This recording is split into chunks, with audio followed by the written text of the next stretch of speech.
Qeybət eləmirəm, söz yazdırmıram. Allahın yolunda düz adamıyam. Xəmislik, əyrilik gəlmir əlimdən. Saflıq dünyasının tuz adamıyam. Şükür gülüzlüyəm, saxta deyiləm. Qeyrətdən, vicdandan axta deyiləm.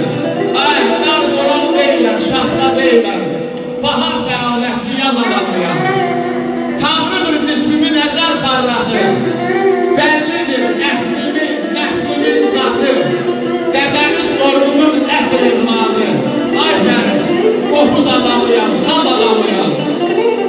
Halal ruzisi ilə döynənlərin, halal ruzisi ilə övünənlərin, insan tək yaşayıb sevilənlərin, qadoyam, ürəyi haqq ilə döynənlərin, yaxın adamıyam, öz adamıyam. Furqaniyəm, Allah qorusun dəyərli şair. Furqaniyəm, nəfsim, gözüm çox şükür. Qara bir əməlim, işim yox, şükür. Şükür bu günümə, yəni çox şükür. Tanrım qismət edib söz adamıyam. Söz adamı olmaqla Allah hər adama nəsib edəmir. Sözü qalanlar var olsun, Allah sizi var eləsin. Gəlin özümüzü almışlayalım.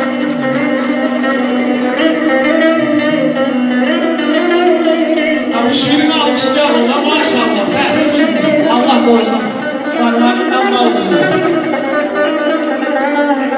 Evet, sana yalvarıram. Uca yaralar, yolun azanlar, yollar döker. Meşmeşen, cellat olan insanı, o insan olduğu halına döker. Hakkı zindana mı? Hakkı saraya, yücüdü meydana verdi obaya. Hürmeti